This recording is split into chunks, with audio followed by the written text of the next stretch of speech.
Welcome to the Upcotion Adventure, a podcast where we'll talk about all things Disney, including tips and tricks, festivals and favorites, and the very latest in news and reviews. But we're still old enough to remember when eating on the second floor of the Electric Umbrella felt exclusive.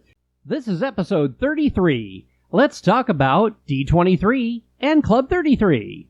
Or 23 and 33. Let's see, if you add those and you carry the one and you know what? It equals fun. So now please remain seated, keeping your hands, arms, feet, and legs inside the podcast as we embark on our Upcotion adventure.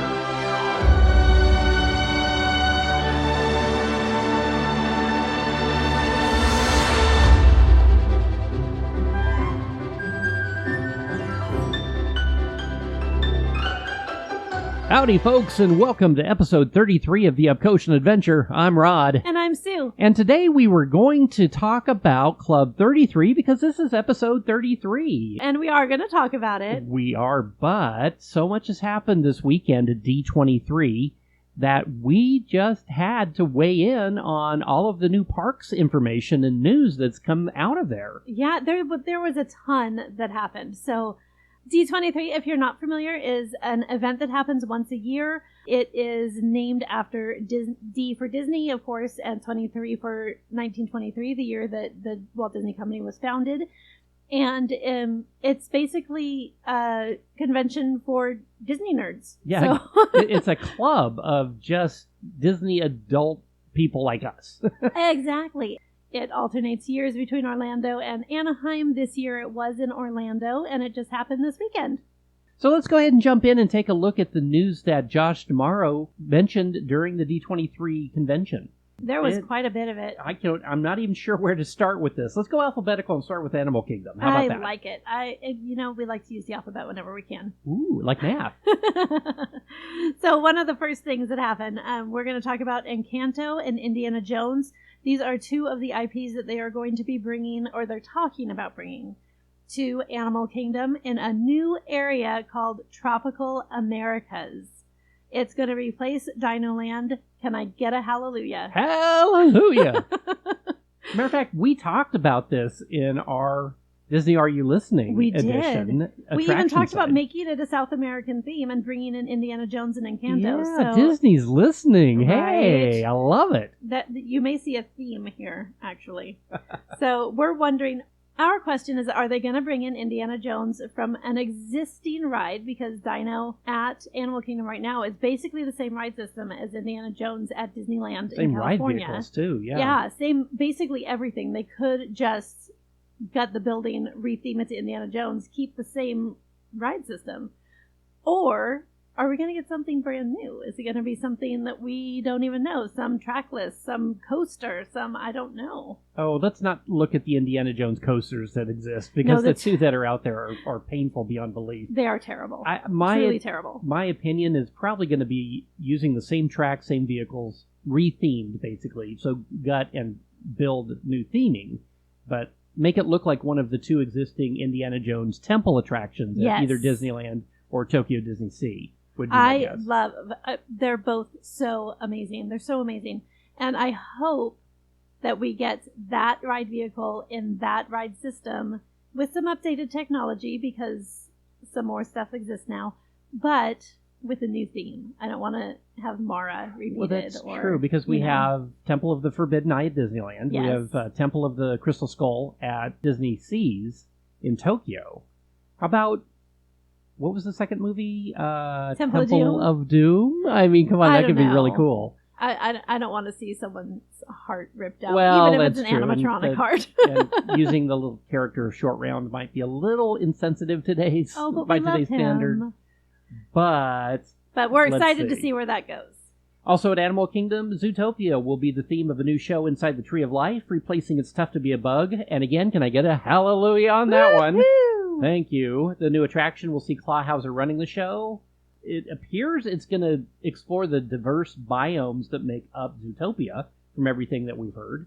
Which is cool, because you don't actually see all of them in the movie. They just kind of pass through them. So it'll be fun to get to see what's actually there. Which makes me think that when you go through the cold areas, it's going to get cold. And when you go through the Sahara Square, it's going to get hot.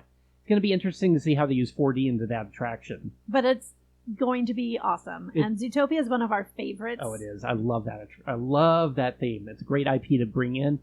WDI is working on a new theme for Test Track. One more time. Hallelujah. Again, I believe we recommended this. We said it should be Vanellope, and the Sugar Rush race from Which would have been cool. Wreck-It Ralph would be just so much fun. But we'll take any retheme we can get because it needs some TLC. And if you're keeping track, this is retheme number 3 for the same attraction. So eventually they're going to get it right. And in what, a decade? It Yeah. doesn't seem like it's been that long since the current Tron look came about. Which I like better than the last version, honestly. Yeah. But this one is supposed to sort of be reminiscent of the original World of Motion, which I'm super excited about. So if you have listened to some of our previous episodes, you know that we're big fans of the original Epcot. You know that we love the original World of Motion. So any nod that they want to throw into Test Track, we are excited about. Yeah, and a surprise note, Soarin' over California is replacing Soarin' at the land. It's only for a short time, starting September 22nd. You'll see Soarin' over California at the Land Pavilion pop in, which I think is fantastic. I do too. I love the original. And that means the smells are going to be changed back to the Orange Grove, which is everybody actually, loves. If you've listened to a previous version of our podcast, you know that that's actually avocados that they're flying over, but I still find that fun. But this is awesome. It's something they've done the last couple of years at DCA, and it's really fun that they're finally bringing that to Orlando. And I love that it's temporary, so that it's a special event sort of thing. They did announce it is also coming back to Disney California Adventure on the same day, so that is actually going to be really fun. I love that. And that day is? September 22nd. Coming up real soon. Yep, and World Celebration, the last of the reimagined lands at Epcot, will also officially open in December, so we've got a couple of openings coming up really shortly now. And that's great because that's just in time for the holiday crowd. Love that. Also at Epcot, we have a name for the new fireworks show, Nighttime Spectacular. It gives me goosebumps even thinking about it. I'm so excited. I can't wait. Epcot's fireworks are by far my favorite anywhere in the world. They are pretty awesome, just traditionally. So it's got a lot to live up to. This one is going to be called Luminous, the Symphony of Us. I like that. We don't know what it means yet, but we like it. But it is kind of funny that the original one was Illuminations.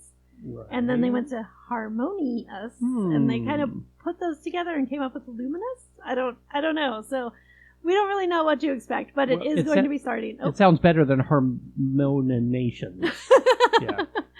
A very good point. Yeah, that's true. A very, very good, that is valid. So this is going to be replacing the very short-lived Epcot Forever, which is there currently. Which I love the music for. We are, I mean, as you know, that old-time Epcot just hits us straight in the feels.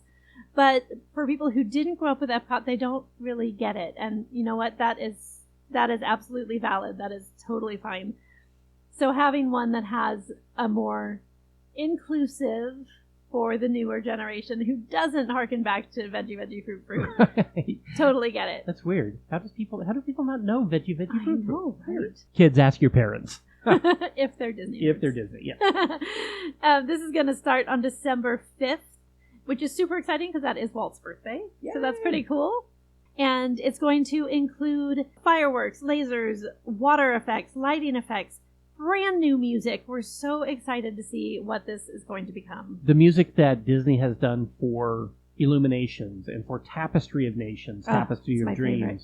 Is some of my favorite music of all time. So I am very, very much looking forward to seeing what Luminous music. Yeah, and the music they did for Harmonious was absolutely gorgeous. It was so beautiful. And the different IP songs and the different languages, and it was just beautiful. So we are very excited to see what this is going to be, and we're very excited that no more lake tacos. Yay, no lake tacos! Yay! Journey of Water, inspired by Moana, which has been being constructed, it seems like, for decades now, officially has an opening date on October 16th. The long-awaited attraction will be the new focus of the World Nature section of the park, which is the Land Pavilion, Moana, and the Seas with Nemo and Friends. And they've actually been previewing some of this. We've gotten to see some little sneak peeks, and it looks just gorgeous and just amazing. I can't wait to experience it in person. And I'm so excited that Walcott is going away. Those walls are finally coming down. Yay. Yeah, we watched Nate from Paging Mr. Morrow running around inside that attraction recently, getting himself very wet, going underneath the waterfalls that open automatically for you. It looks so much fun. It looks like a lot of fun. And we finally have a date for that Figment meet and greet they've been promising us since last year. And that date is yesterday. Yay! He is officially meeting and greeting on his first day of meeting guests. There was up to a 4-hour queue to meet him. Oh my gosh. Just nuts. But he's not going anywhere, folks. So you don't have to waste half your day waiting to meet a character. You are welcome to meet him any other time. Yeah, I saw a picture of the background, and it actually had a silhouette of Dreamfinder's Dreamobile on it, and it about made me cry. I love it. Bring back Dreamfinder. Now, Please. the original meet and greet with Figment, he was with Dreamfinder, and he was proper size. Now he is bigger than life. It's We'll like just say 7 that. feet tall. He looks like he might take on Tokyo. So if you're looking for the little Figment, who is tiny, this is not him. But it's like meeting Mickey, who is also, rodent size. And when you meet him, he's not. So just go with it. He's adorable. Well, let's pop over to the Magic Kingdom. Adventureland's Caribbean Plaza will be receiving a new Pirates of the Caribbean themed tavern. Woohoo! They've labeled it a tavern. I've heard it referred to as a restaurant by a few people. My guess is it's going to be Tortuga Tavern that gets the retheme. That's the only spot left, really, over Well, there. and Tortuga's hardly ever open, so putting something in there that can be open would be great. And does that mean we're going to get rum? You can't have a pirate tavern and not give us rum. I cannot wait. They're also bringing back the Barker Bird. Yay! That used to be out front and try to get people to come in to sail the seven seas with the pirates. I'm very happy Barker Bird. I wonder if it's Bob Barker Bird, actually, is coming back. That's but that's timely. really cool. So just around the corner from the new Pirate Tavern, we're going to go over to Frontierland and Grizzly Hall, which you may know is the site of Country Bear Jamboree.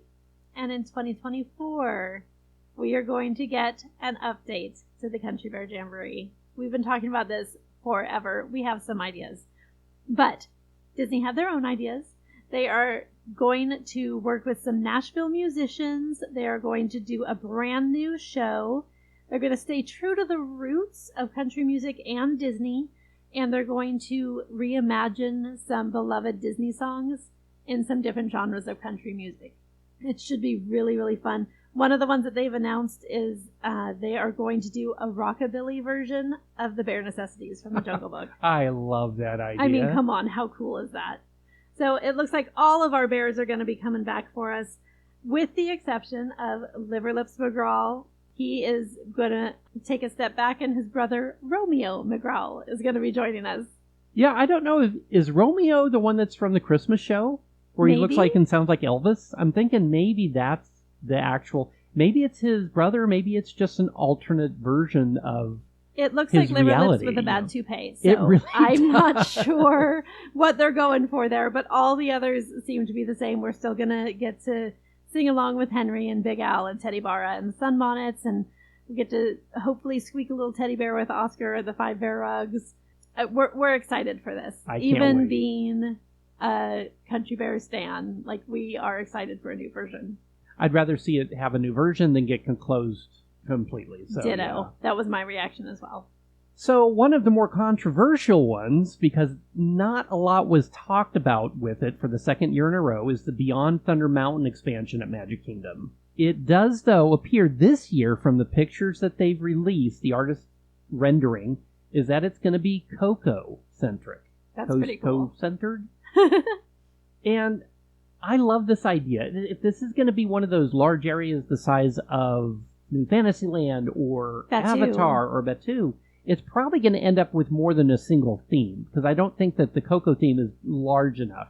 But from what the picture looked like, at least from what you could see in it, it looks like there was a graveyard scene, and it's definitely not going to be the Haunted Mansion, so... No, it'll be a Dia de los Muertos. Exactly, with a little village. I think it's a fantastic. I would love to see, and we actually speculated about this in an earlier version, it would be Mystic Manor dropped into that location with a Coco overlay, which I think would be fantastic. I think that would be amazing. I'm still hopeful that that's what we're going to get at Animal Kingdom with the Encanto theme.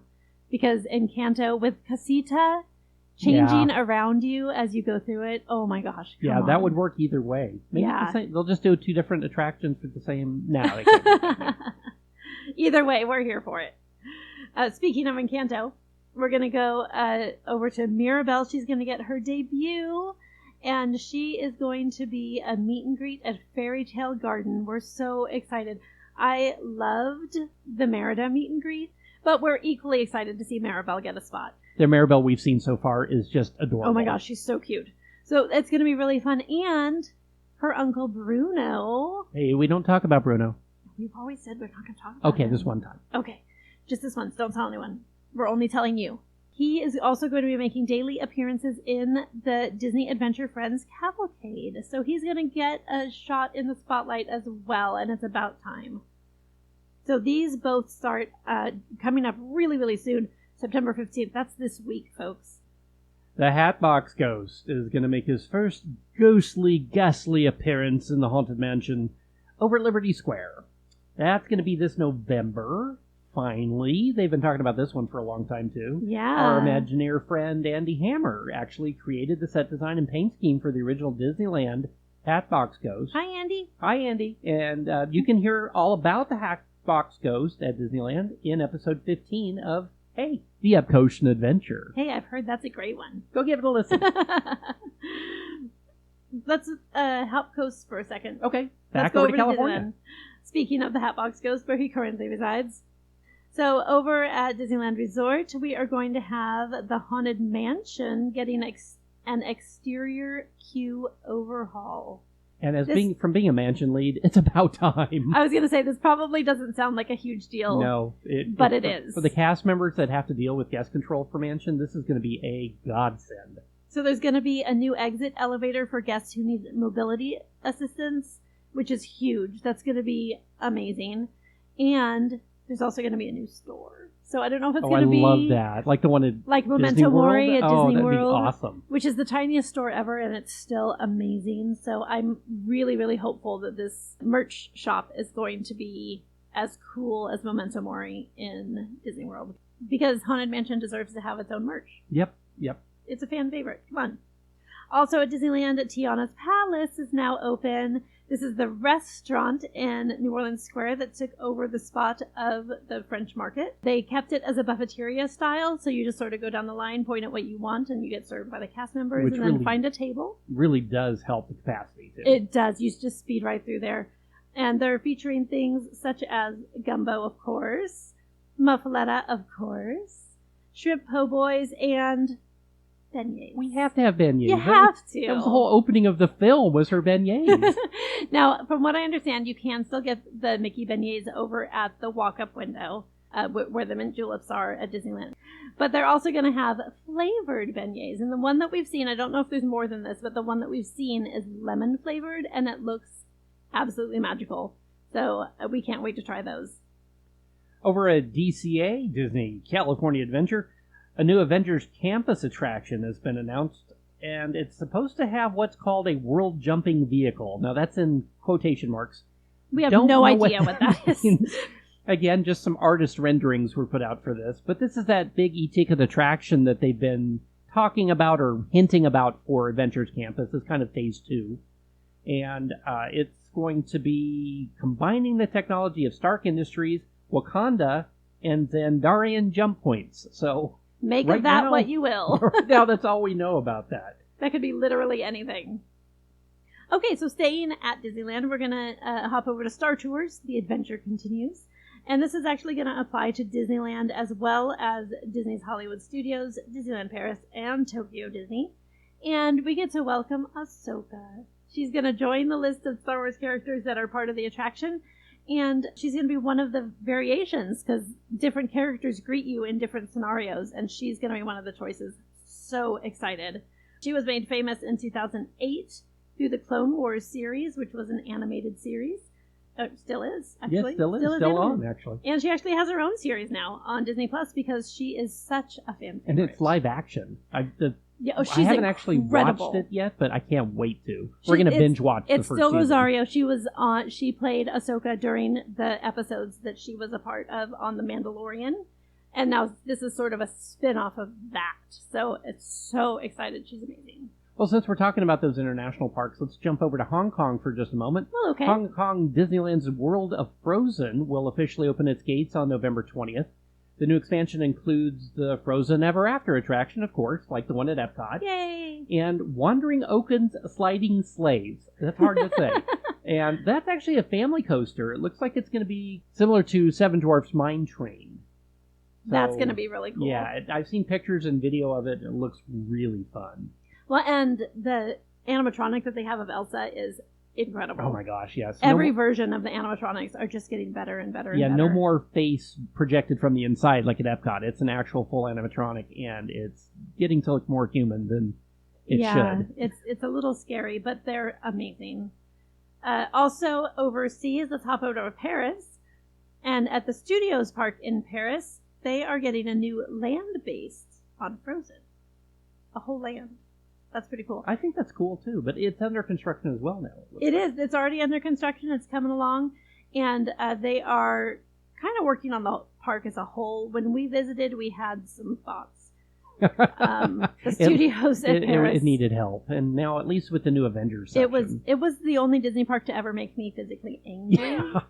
So it's getting the love it deserves. And this is part of that, is adding it in the Frozen Land. Super excited. Love that.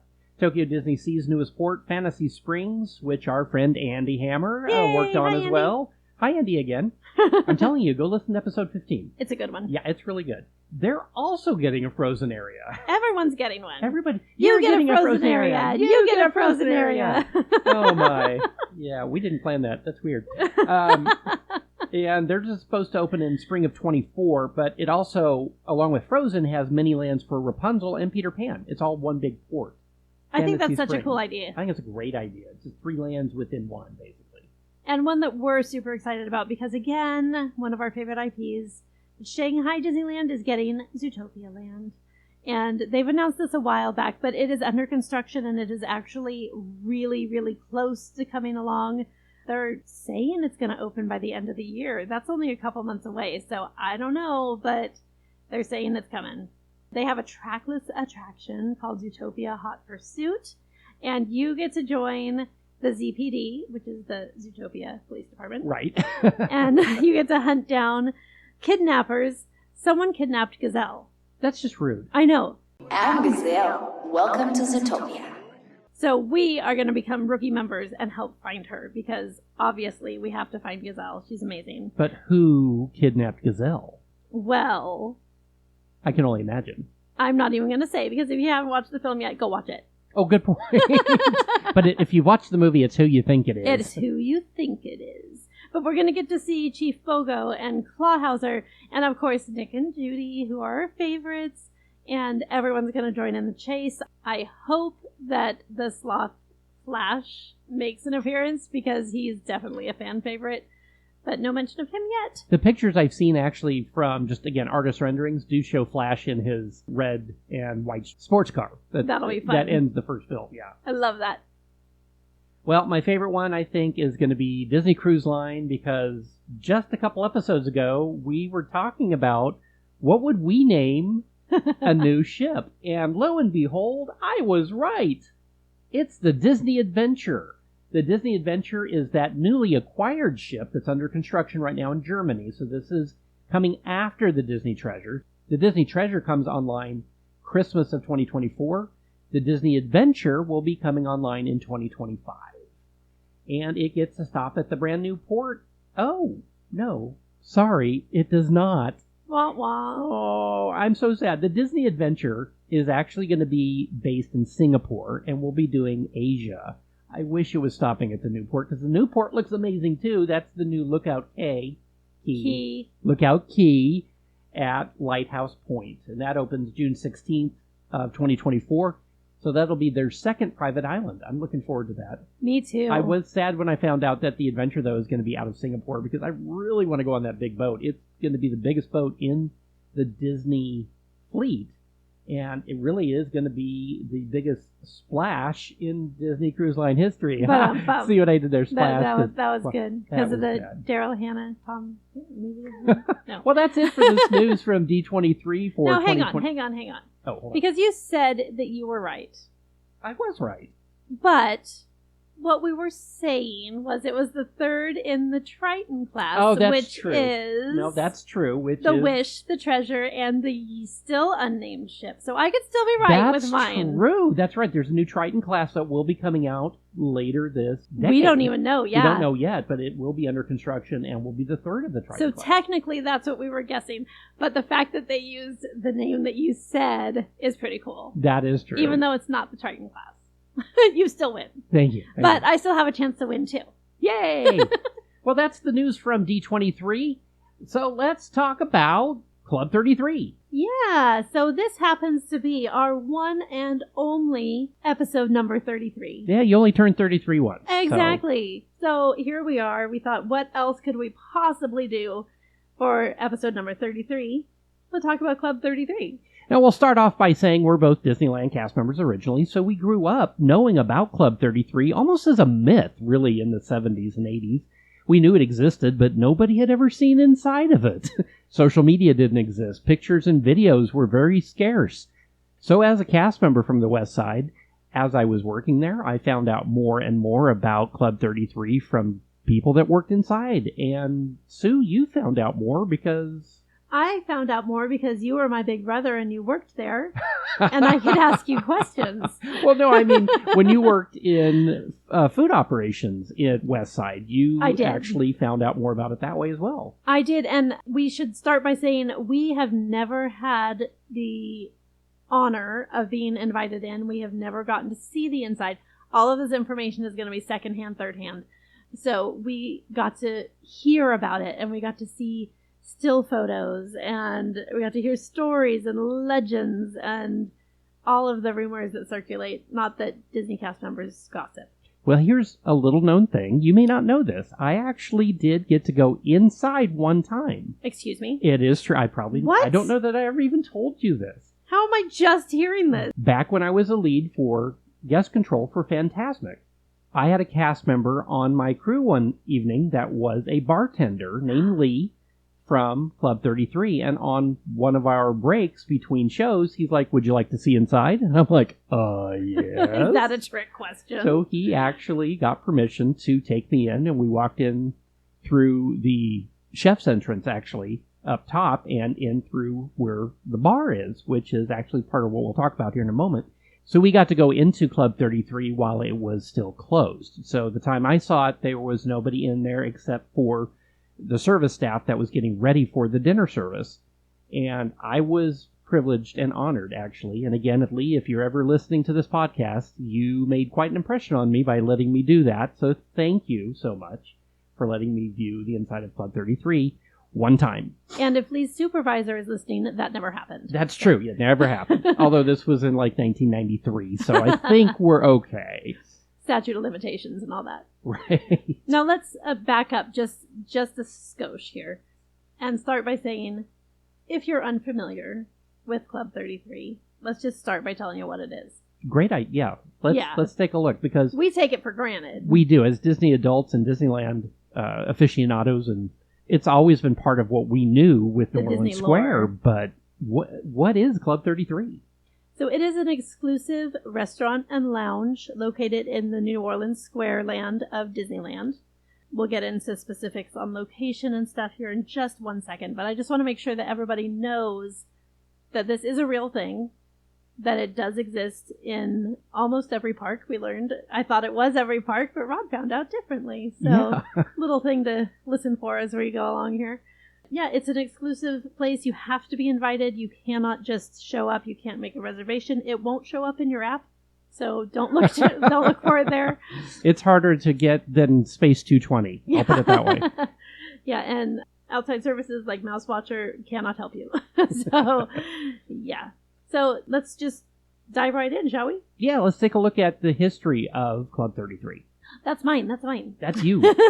You're on. All right, so many things came out of the 1964 World's Fair. We've talked about that in the past. Walt went and made a huge impression on him. He participated by bringing Small World. It's a Small World was a exhibit there. People Mover came out of that. Lincoln. Lincoln. Great Moments with Mr. Lincoln came out of that. But not only did Walt present these things that then became part of Disneyland history, he was also influenced by what he saw there. So, Walt always looking for the next thing, always looking for ways to improve not just what was there, but what it could be. So one of the things that he found was that all of the sponsors, or many, many of the sponsors at the World's Fair, had their own VIP lounge. And he was invited to these as one of the exhibitors. And because he's Walt Disney. I mean, come on. Everybody wanted to be Walt at that time, or exactly. at least have Walt associated with them. Totally. So at the time, he was hosting VIPs at Disneyland in the Red Wagon Inn restaurant. It had an exclusive lounge there. That is now the Plaza Inn restaurant. There Yeah, we go. right there on Main Street. Yeah, so the building still exists, the lounge still exists, but it's no longer an exclusive thing because they outgrew it really quickly. It wasn't big enough for all the VIPs that Walt was entertaining at the park. Now it's home to very yummy fried chicken. It is. It's some of the best. If you haven't had the fried chicken at Plaza Inn, It rivals Mrs. Knott's it really over does. at Knott's Berry Farm. I have to say, Disney has stepped up the game on that one. Oh, so good. So yeah, go give that a shot. At the time, they probably didn't do that. I don't know. But they outgrew the Red Wagon Inn lounge just as they were in the planning stages for New Orleans Square. So Walt took advantage of that. He was already planning an apartment above Pirates of the Caribbean. So he already had 2 people that were working with him on that. Dorothea Redmond and Emile Curie were the 2 people. I'm sorry if I said those names wrong and you happen to know them. My apologies. Dorothea Redmond was an Imagineer. She designed Walt's New Orleans Square apartment.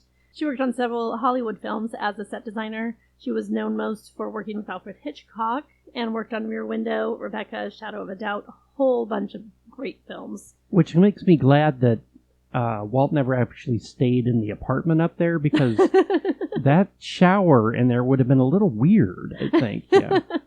And who knows what you would have seen through those windows. Exactly. Especially the rear one. Exactly.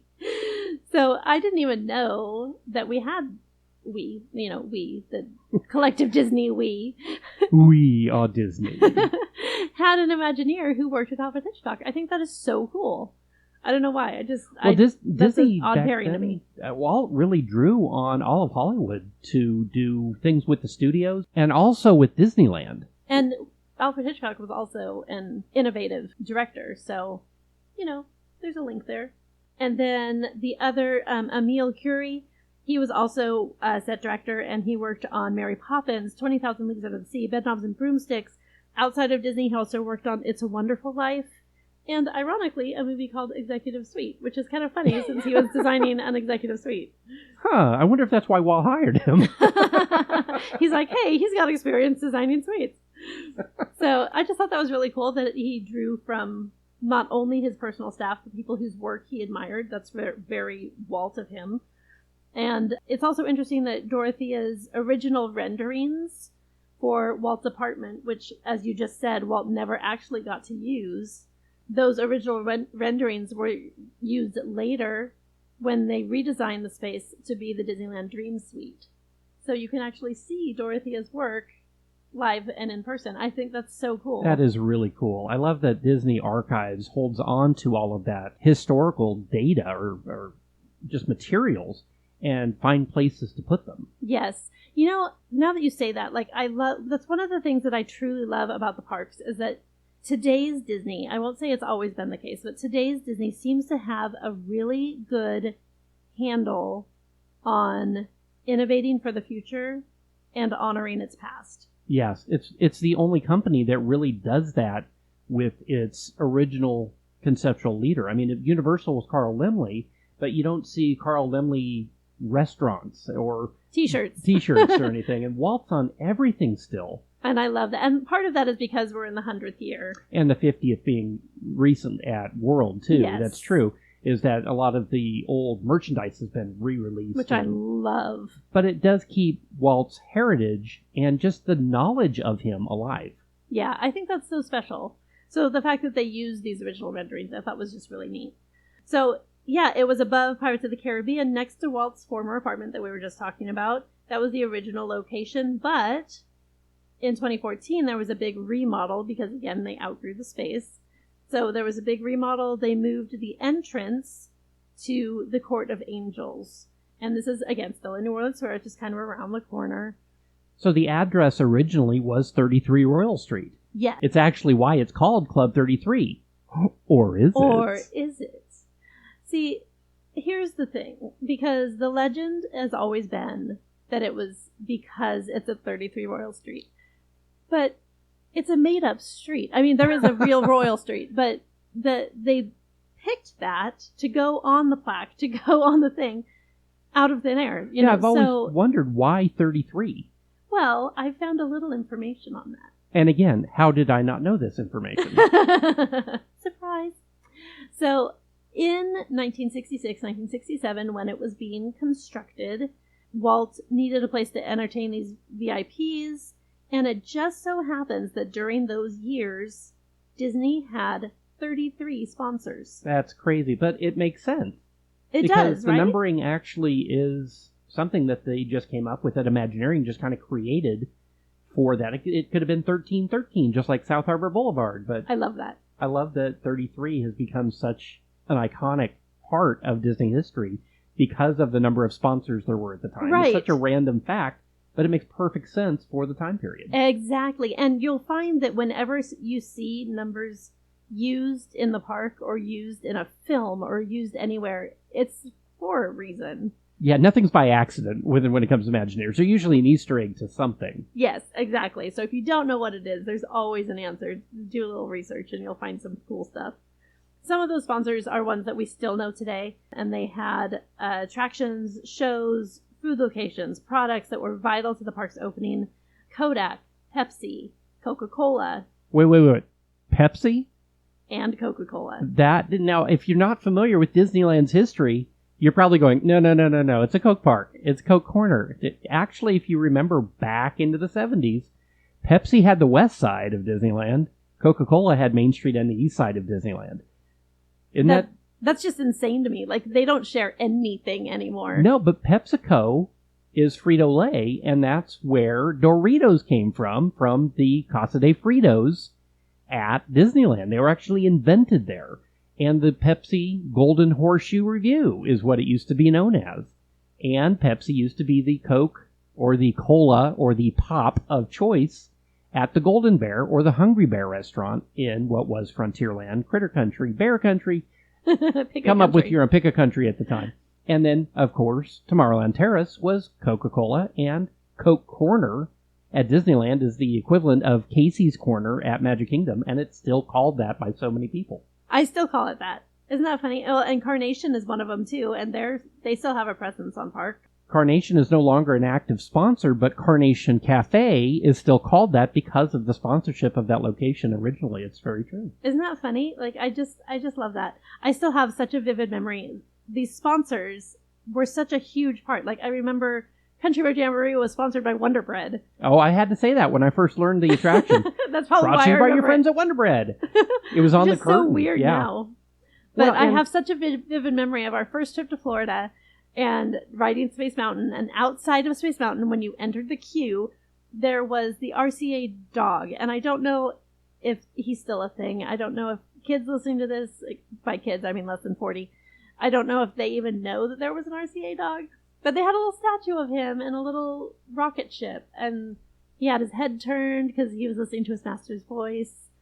Yeah, but I remember just love that. But that's what those sponsors were. Like, they were a vital part. And they had a huge presence on park. Well, so much so that if you remember the Adventure Through Inner Space in Tomorrowland, most people referred to it as the Monsanto ride. Yeah. Or just, let's go ride Monsanto. Which is weird now. Which is odd now, yeah. But it was just so iconic to the attraction because, I don't know why. Actually, now that I think about it, why was it? Maybe we were the ones who called it Monsanto. I never even thought about that. Did you call it Monsanto when you were a kid? I did. Oh, well. That is funny, because some of them, the sponsors stuck, like they were ingrained. Oh, the Goodyear People Mover. Oh, yeah, Goodyear. Everybody knew about Goodyear. Well, and being Sunkist was people over. everywhere. And... Well, Sunkist had 2 locations. Yeah, they had the Sunkist, I presume, which is now Bengal Barbecue. Oh, and then God. the Main Street location. Yeah. It's just funny how that trend has gone away Yeah. for the most part, but it was a huge thing at the time. So yeah, having a place to entertain all of these people who were sponsoring and having a huge presence in the original design of Disneyland was so important. So Club 33 officially opened its doors on June 15th, 1967.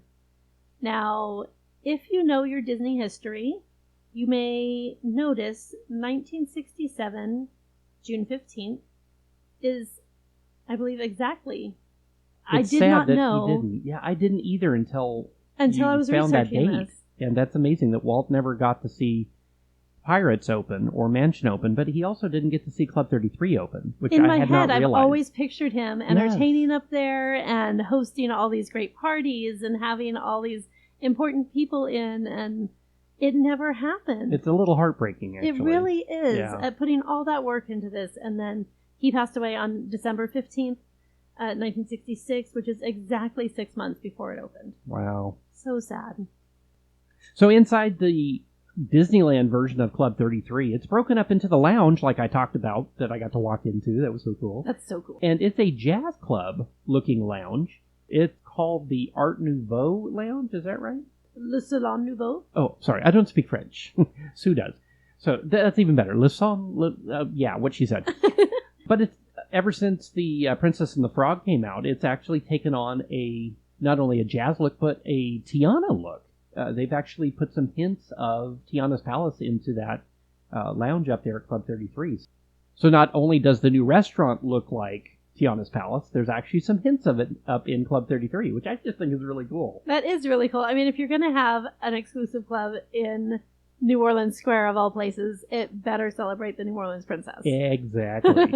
But the main dining room is called Le Grand Salon, and it's got a whole bunch of Disney artifacts ranging from things from Mary Poppins to the Tiki Room, and Sue found some interesting things in there that I had forgotten about. I did. There's a hand-painted Renaissance-style harpsichord, which Lillian, who's Walt's wife, if you're unfamiliar, Lillian had custom built for this space, and it is still there to this day, from what I understand. I would love to see it in person. But the most odd thing that I found, that there's an audio animatronic vulture perched on top of a grandfather clock. And Walt had a system implemented so that there was someone who was listening, and then the vulture would reply to conversations that were happening at the table. Which is like a really early version of Alexa. Yeah. Yeah. However, if you think about this during the time, people started getting a little worried ahead of time before this even actually got turned on, that if people knew about that, they wouldn't want to sit anywhere near it because they don't want anything secret getting out. So, yeah, that was that system, from what we understand, and the story is that it was never implemented and that the vulture was never communicative. But I do believe he's still there. That is so cool. It's amazing what you find out about these places that have existed for decades at Disney parks and really just live in legend. And Club 33 is definitely one of those locations. So there's a secondary location over at Disney California Adventure called Club 1901. And I just found out about this as well. I opened that park when I was in Merch, and weirdly enough, I didn't know this existed. Like we said, exclusive. Exactly. Just at the main entrance of the Carthay Circle restaurant and lounge. On the right-hand side is a door with a little plaque that says 1901. And it's the year Walt was born. And so it also harkens back to Walt's origination in the parks, which I just love. And again, numbers are never chosen at random. Exactly. So Club 1901 is exclusive only to Platinum and Executive members of Disneyland's Club 33. You can't even bring friends and family in there. I just find that so weird, actually, but that's the rules.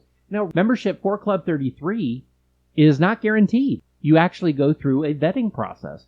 If you apply to be in Disneyland's Club 33, you have to submit a written application, go through in-person interviews, and then be allowed into the club. And it is not cheap. Oh, my heavens. I just found this out. It runs between $25,000 and $50,000 just to join and then another $12,000 to $25,000 yearly, depending on the level of membership you have for Disneyland's Club 33. That literally blows my mind because I had no idea. I knew that it was pricey to join, but I thought once you joined, like it was a lifetime thing. Like you're in and you're in. Apparently not. No. And here's the other thing. The drinks and the food are not included. So And they're not cheap. Lunch can start at just about $300 a person. Dinner starts at just over $400 a person. So Plus by the there's time, a bar. Yeah, by the time you add in the drinks from the cool lounge we just talked about, I mean, you could be dropping $500 to $600 to $700 a person very easily at Club 33. And who's going by themselves? You know, it's not a one-person thing. You're No. going with somebody. And if you can afford the membership, you're probably not worried about the cost of dinner. But wow, and I thought it was expensive to eat at the cast member restaurants. So, I'm not going to ever complain about that again. Yeah, so next time you have a reservation at Blue Bayou, just think of how cheap that is. Exactly. The best part about Club 33s is they've been expanded to other locations. I love this. This is something we found out fairly recently. Walt Disney World has its own set of Club 33s. There's one at every park now.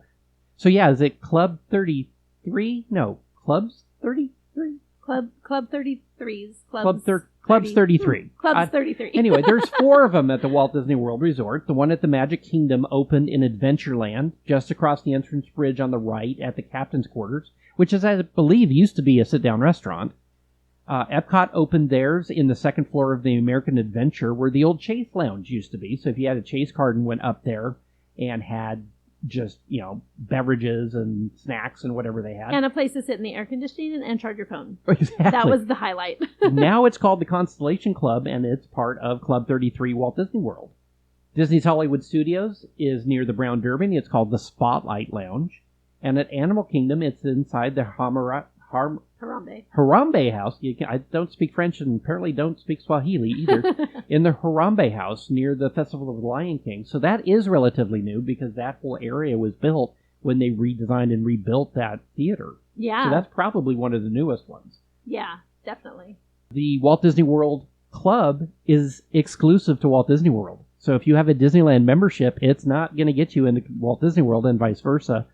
Walt Disney World starts at $33,000 to get in, and then annual dues run $15,000. Oh, that's so much cheaper. It's like having a coupon. We'll take It's 2. amazing how cheap that is. Yeah. Now, here's a question, though. Yeah. If I have a Disney World membership, does that grant me access to all 4 of those? Or do I have to pay separately to go to the lounge at Animal Kingdom, and I have to pay separately to go to the lounge at Magic Kingdom? I couldn't find information on that, so if you are listening and have information about that, we'd love to know. Put it down in the comments or send us a comment on Instagram or put in YouTube comments, wherever you find that on our social media. We'd love to have additional information on Disney World because it's intriguing. It is. I'm so curious because $33,000 is very, very pricey. And yet it's less than the one club at Disneyland, and the Disneyland doesn't grant you access to DCA, so I don't know how that would work. Oh, now I need to know. If somebody knows, please let us go. Or invite us to go. We would love to join you for go. lunch. Hey, that'd be great. Right. As long as you're buying. Yeah, exactly. Well, that's a very good point. So there are also Club 33 or Clubs 33. Here's that dichotomy again. Clubs 33? Well, anyway, there's a Club 33 at Shanghai Disneyland on Mickey Avenue. That's their main street, basically. Their main dining room there is called the Garden View Room. And Tokyo Disneyland also has one on their main street, which is called World Bazaar. Just off Center Street, which is, I believe, the road that kind of leads between either Pirates of the Caribbean or Monsters, Inc., Hide and Seek. I think it's the one that goes to Monsters, Inc., because at Disneyland, I think it's set up the same way as at Disneyland, and Center Street goes to the right. That's where you can get your portrait drawn at the little umbrella cart. Oh, very true. So I think it's down that. Anyway, whenever we're back at Tokyo, we'll look for the 33. I guess we have to go back to Tokyo. Oh, what a shame. Well, what a shame. It's for science. Yes, definitely. Of course, yes. All of the clubs, except for Club 1901, have a big 33 emblazoned on a plaque or an archway somewhere that identifies them as the entrance to the club. I have such a memory of that as a kid, seeing that big old plaque sitting there on the wall just taunting you with a tiny little button underneath that everybody who passes by is like, hello? Hello? Like pressing that little button, hoping Poor that cast something... member. Oh my gosh. Well, now that they've moved the entrance, I bet that button connects to nothing. Yeah, and I'm going to have to say I was one of those kids that pressed the button and yeah. Oh, we all were. Oh, yeah. Now, whatever you do, don't push this button. Now, repeat back what I just said. I am Groot. Uh-huh. I am Groot. That's right. I am Groot. No! Does anybody have any tape out there? I want to put some tape over the death button. Oh, at Disneyland, you get priority entrance into the park with your membership. You get parking, and you get some park passes. At Walt Disney World, you basically get the Incredipass, which gets you membership for yourself, your spouse, and your family members under 26 into the parks. Photo pass, standard parking, I think 50 companion tickets a year. So if you want to bring other guests with you into the park and then into those clubs, you have a way of doing that. And just like any other pass would, both Disneyland and Disney World give you discounts on merchandise, food, tours, recreation, resort stays.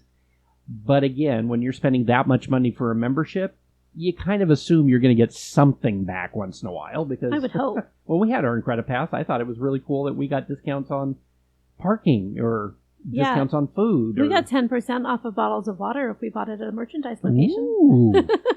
That was highfalutin. So I bet you're probably wondering, if you get to eat there, what are you going to eat? I'm getting hungry just thinking about it. Actually, so, yeah. Well, it turns out the original idea and the original implementation was that it was a buffet. Buffet. It was a buffet. That was like high class back then. Buffet. I know, right? Okay, wow. Well, isn't that crazy? What were you thinking, dude? Seriously. Apparently that was the thing back then, is all I can imagine, because otherwise it makes no sense at all. Well, it could have been the world's most expensive automat had it stayed in New York. So, we're lucky at least it was just a buffet. Isn't that crazy, though? I just can't imagine going into that kind of an atmosphere and having a buffet set out. But, well, you do you, buddy. So it is now an a la carte menu, which surprises me. It's one of the few left at Disney because they really like prefix menus. That's very, very true. But it changes very, very often. It's seasonal. It's chef-inspired. It's what they found at the farmer's market. It's what was local and fresh. So it changes all the time. So I just wrote down a couple of things. One of the things that remains a staple is they usually have a caviar that you can get for an appetizer. There is almost always a pan-roasted Chateaubriand, because that is like fancy steak. Ooh, fancy steak. The ones that I found on there that seem to repeat through the years were king crab stuffed Maine lobster tail, a Scottish king salmon, and, which I thought was funny, a ratatouille. Oh, wow. Isn't that funny? So before the movie came out even. I would imagine, yes. So those things seem to repeat as they change seasonally. When they did the redo in 2014, Chef Andrew Sutton was the executive chef. He was also used at Napa Rose and Carthay Circle when those started. In 2022, he was promoted to culinary director, and Chef Gloria Tay took over, and she was the first female chef de cuisine at Club 33. That's really cool. I thought that was really cool. You go, girl. Right? Go get them. So I just thought that was really super cool. And they are known for having delicious, seasonal, very, very pricey meals. So apparently she's doing a good job. That's amazing. That sounds like such a great place to try to eat sometime. It's on my bucket list. I assume it's on yours? Absolutely. It is like at the top of my bucket list. So again, if you are, looking for somebody to join you that has a podcast and we'd love to eat. Or if you've been there before. Yeah. Like, I would love to hear firsthand stories of people who have actually been. I have actually spoken to people who have eaten there and just love it. They rave about it. It's always high on their list of things that is like in their favorite Disney moment of all time. If you go and you drop $600 on a meal for one person, I can't imagine walking away and not raving about it, even if it wasn't as great as you wanted it to be. It better be good. With a name like Club 33, it better be good. That's their motto. I would hope so. Yeah.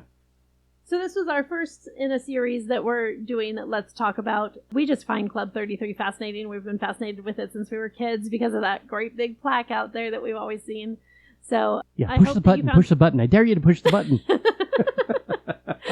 So I hope you found it fascinating too. If you have questions about it that we missed, let us know. If you have information about it that we missed, let us know. We always want to know more about this very exclusive club. That's right. And I did mention all of the ones that existed. Notice I didn't mention Hong Kong. Mm-hmm. Hong Kong Disneyland apparently does not have a Club 33. So if you have any information about something upcoming, Yeah, or why? would Why love doesn't it to have know. one? Exactly. It'd be fascinating to find out why it's not in Hong Kong, but all of the other parks, including Tokyo And including Shanghai. and Shanghai. I don't know what it is. Yeah, What very, is very it? interesting. I have to know. Before we go, we'd like to give a big shout out to our social media coordinator, Riley Piper, audio engineers, Joey Humphrey and Paul Trett, and logo designer, Evan Piper. Our theme music composer is Jason Patrick Rowan, and is licensed through Pond 5. And of course, thank you, Phoenician. Thank you, Phoenicians. Don't forget to rate, review, like, and subscribe. It really does help other people find us. You can find us on social media on Instagram, Facebook, and YouTube, and wherever you listen to podcasts. The Epcotion Adventure is a $1,000 brunch production. Thanks for joining us today for episode 33 of the Epcotion Adventure. I'm Rod, And I'm Sue. and we'll see you live.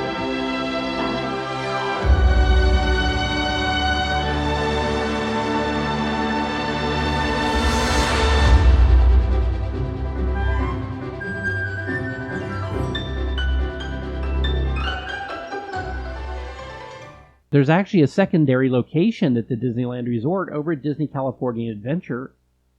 Forney. California Adventure. California. I've lived in Missouri. Can you tell? California is the place you ought to be. So they loaded up the truck and moved to Missouri. Move to... No. That's going after. That's going at the end. Okay. Maybe. Yeah.